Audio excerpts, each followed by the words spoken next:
Hello, good morning to all of you. Today's my topic is atmospheric refraction.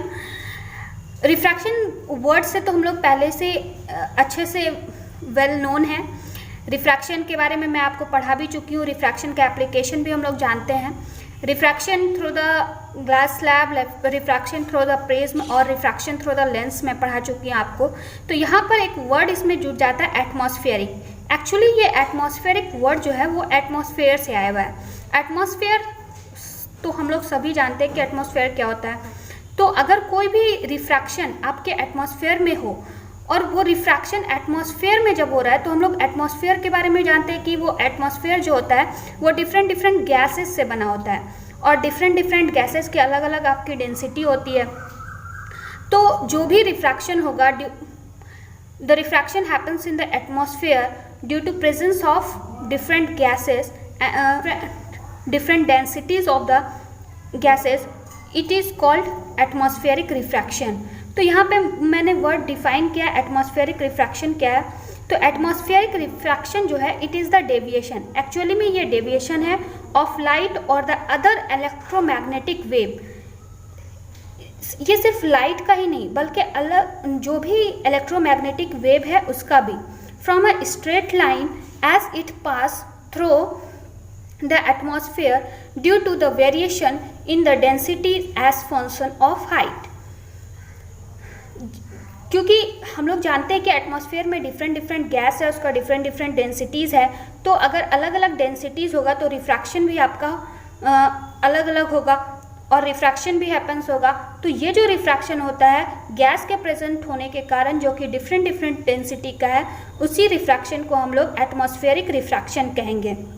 Note में मैंने कुछ लिखा है कि एस्ट्रोनॉमिकल और celestial refraction cause astronomical object to appear higher above the horizon as they actually are. इसका मतलब ये हुआ कि जो भी एस्ट्रोनॉमिकल और सेलेस्टियल रिफ्रैक्शन होता है वो इसलिए काउज होता है क्योंकि जो एस्ट्रोनॉमिकल ऑब्जेक्ट है वो हमें अपने हॉरिजन से ऊपर दिखता है, अबव दिखता है।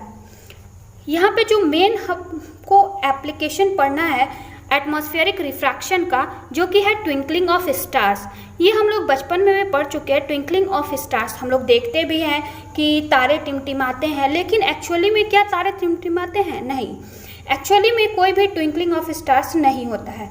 ये सिर्फ हम लोग अर्थ एटमॉस्फेयर से ही देख रहे हैं, अपने प्लैनेट से देख रहे हैं तो हमें लग रहा है कि स्टार ट्विंकल करता है। लेकिन हम लोग जब स्पेस अपने प्लैनेट से बाहर ना हो या फिर हम लोग वैसे प्लैनेट पे जाएंगे जहाँ पे एटमॉस्फेयर ना हो तो वहाँ पर से हमें स्टार ट्विंकलिंग करता हुआ नज़र नहीं आएगा, बल्कि सिंपली एक लाइट सोर्स नज़र आएगा हमको। तो ये ट्विंकलिंग ऑफ स्टार्स जो है हम लोग को सिर्फ अर्थ एटमॉस्फेयर पे ही नज़र आता है। ट्विंकलिंग ऑफ स्टार्स का ही साइंटिफिक नेम है एस्ट्रोनॉमिकल सिंथिलेशन और इसको हम लोग स्टेलर सिंथिलेशन भी बोलते हैं।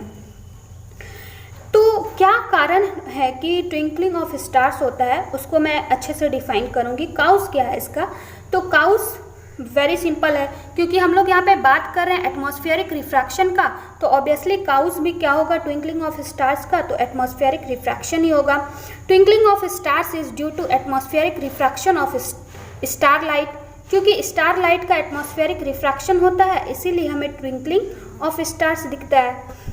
एक्चुअली में हमारा अर्थ ऐसा होता है और इसके जो चारों तरफ मैंने ये लेयर बना के रखा है, ये जो है हमें क्या दिखा रहा है आपको, ये डिफरेंट डिफरेंट गैसेस एटमॉस्फेयर दिखा रहा है। एटमॉस्फेयर में डिफरेंट डिफरेंट गैसेस है जिसका डिफरेंट डिफरेंट डेंसिटीज़ होता है।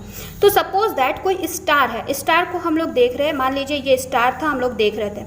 तो ये स्टार से जो लाइट आएगा वो डायरेक्टली तो हमारे आइज़ पे नहीं पड़ेगा, वो क्या होगा डिफरेंट डिफरेंट गैसेस से रिफ्रैक्शन होगा। कंटिन्यूसली रिफ्रैक्शन आपका होते होते तब हमारे आइज़ पर पड़ेगा। जो आइज़ पे भी पड़ेगा तो वो तो क्या होगा, रे बेंड कर जाएगा और तब हमारे आइज़ को जो स्टार होगा वो यहाँ नहीं होकर के यहाँ दिखाई पड़ेगा।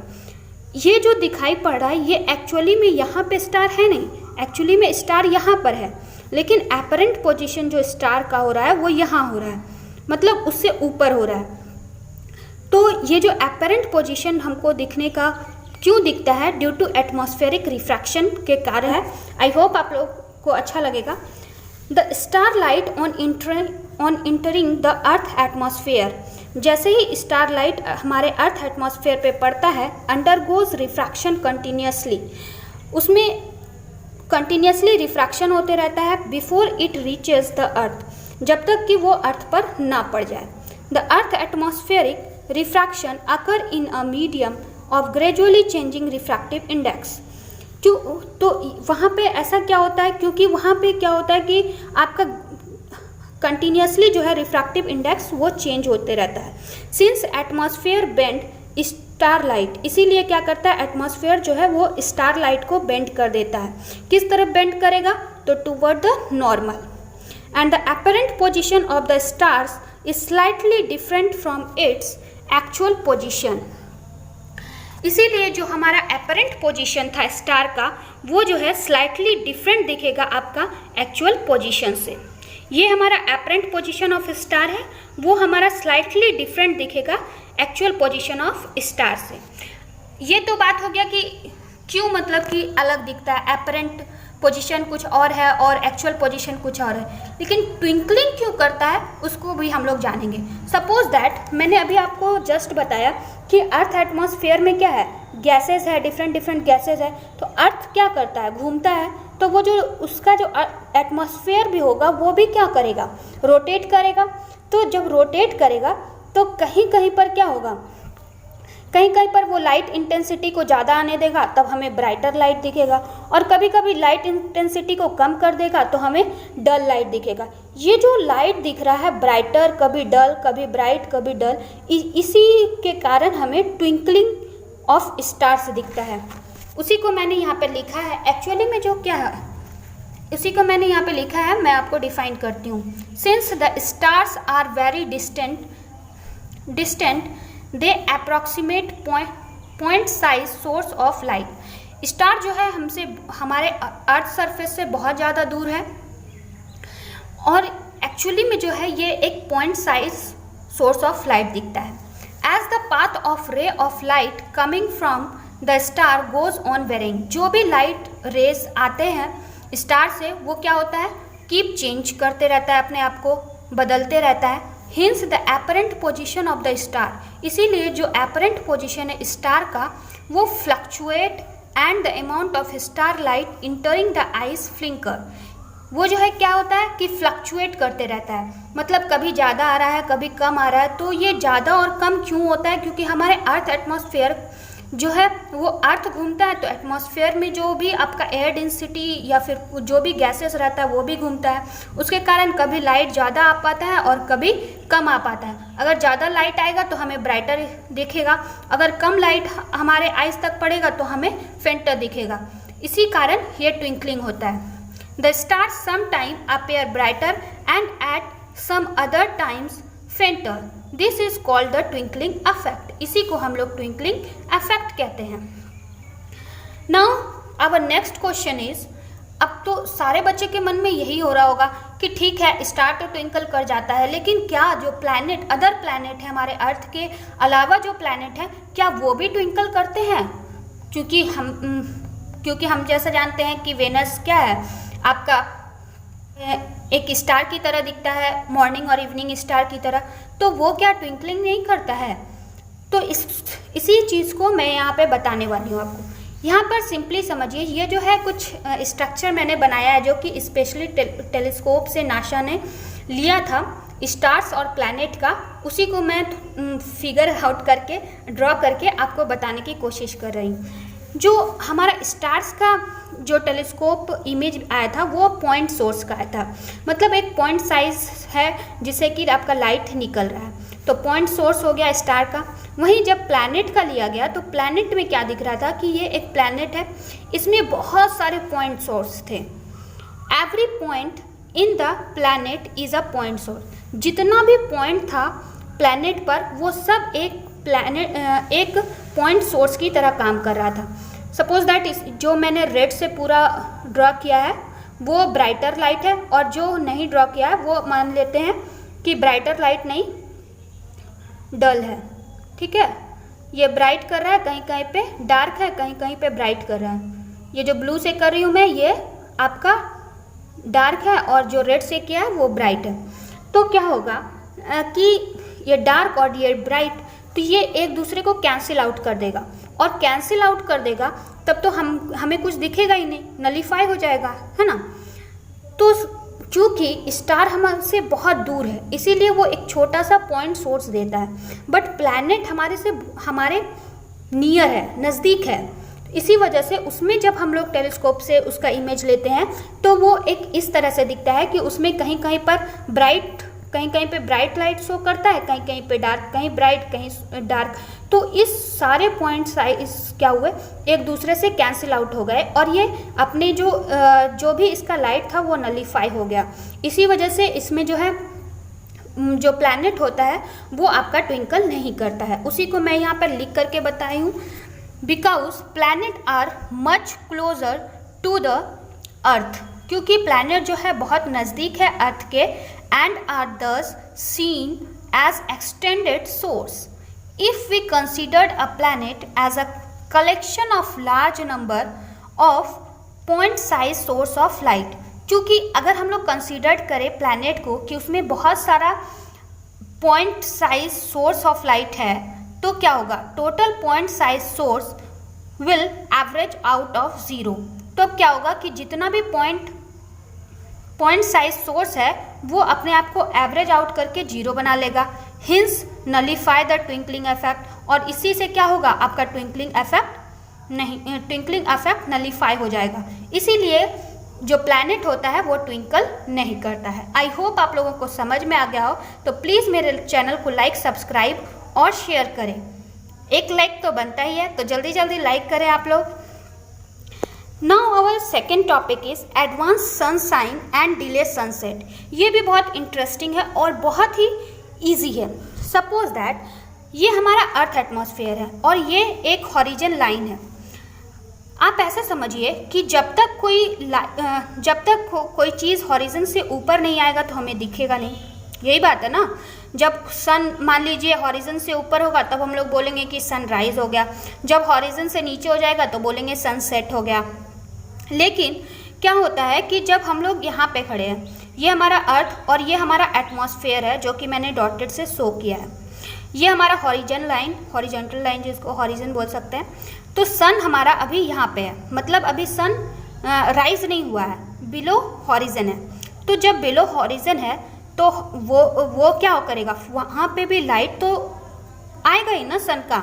तो सन अपना लाइट दे रहा था, सन जब लाइट देगा, यहाँ से सन का लाइट सपोज दैट निकल रहा है, तो वो लाइट क्या होगा, डिफरेंट गैसेस प्रेजेंट है, डिफरेंट आपका डेंसिटी है, तो वो लाइट क्या होगा, रिफ्रैक्ट करेगा, और रिफ्रैक्ट करते करते हमारे आइस पे पड़ेगा। लेकिन अभी हो क्या रहा है कि सन अभी आपका बिलो हॉरिजन ही था, लेकिन वो सन लाइट जो है वो तो हमारे आइस तक पड़ गया।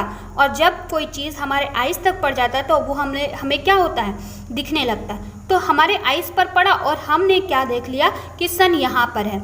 एक्चुअली सन था कहाँ, बिलो हॉरिजन था, लेकिन हमें दिखाई कहाँ पड़ा, अबव हॉरिजन। तो ये जो प्रोसेस है, ये जो रिफ्रैक्शन हो रहा है, एटमॉस्फेरिक रिफ्रैक्शन के कारण ही ये जो बिलो मतलब कि सन का जो एक्चुअल पोजीशन था वो बिलो हॉरिजन था, लेकिन अभी हमें कहाँ दिख रहा है, अबव हॉरिजन दिख रहा है। तो ये क्यों हो रहा है, ड्यू टू एटमॉस्फेरिक रिफ्रैक्शन हो रहा है। और इसी के कारण हम लोग कहते हैं एडवांस सनराइज, जैसे कि हम लोग देख रहे थे अभी बिलो हॉरिजन ही था और हमें दिख कहाँ रहा है, अबव हॉरिजन, तो ये तो एडवांस सनराइज हो गया। Same thing happen in the sunset also. ये कारण है एडवांस सनराइज और डिले सनसेट का। आई होप आप लोगों को क्लियर हो गया हो, फिर भी मैं आप लोगों को लिख के भी बता दूंगी, मैंने लिखा भी है, उसको भी एक्सप्लेन कर दूंगी। तो आइए देखते हैं atmospheric refraction affect at sunrises and sunset. Because of atmospheric refraction के कारण एक्चुअल सनराइज, जो एक्चुअल सनराइज होता है, we mean the actual crossing of the horizon by the sun. जो एक्चुअल क्रॉसिंग होगा सन का हॉरिजन के अबव, वो नहीं होगा, जैसे कि हम लोग फिगर में भी देख चुके हैं। The actual and the apparent position of the sun with respect to the horizon जो भी एक्चुअल और अपेरेंट पोजीशन है सन का हॉरिजन के रिस्पेक्ट में, the time difference between actual sunset and the apparent sunset is about 2 minute. जो actual sunset और apparent sunset होता है उसके बीच का जो टाइम डिफरेंस है वो 2 मिनट है। नोट भी मैंने एक लिखा है, the sun appear to rise 2 minute before. हमें कैसा दिखता है कि सन जो है 2 मिनट पहले ही हमें दिख जाता है कि वो राइज हो गया है, उग गया है सूरज। एंड एक्चुअल राइज, अभी राइज भी नहीं हुआ था और 2 मिनट पहले ही हमें दिख गया कि वो राइज हो गया है। And it continue to be seen, और ये कंटिन्यू ऐसा दिखते रहता है 2 minute after it has actual set, और 2 मिनट डूबने के बाद भी। देयरफॉर इसीलिए the day become longer by 4 minute due to atmospheric refraction.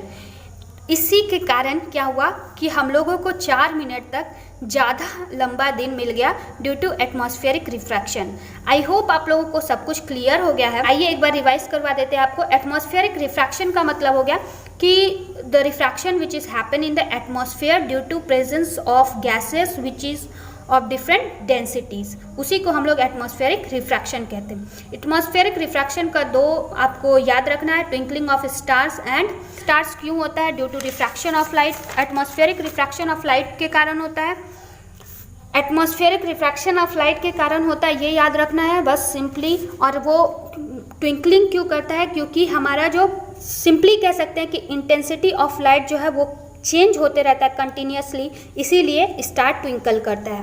Planet क्यों नहीं ट्विंकल करता है? तो वो क्या करता है कि उसमें लार्ज पॉइंट साइज सोर्स रहता है, वो जितना भी होता है वो सबको नलिफाई कर देता है, इसी वजह से प्लैनेट ट्विंकल नहीं करता है।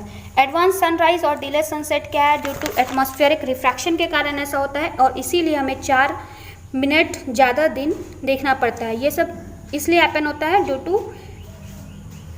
Due to atmospheric refraction. I hope आप लोगों को सारा चीज़ क्लियर हो गया होगा। अगर क्लियर हो गया है तो प्लीज़ मेरे चैनल को लाइक, सब्सक्राइब और शेयर करें, और ज़्यादा से ज़्यादा शेयर करें और कमेंट भी करें अगर आपको कहीं भी कोई प्रॉब्लम हो।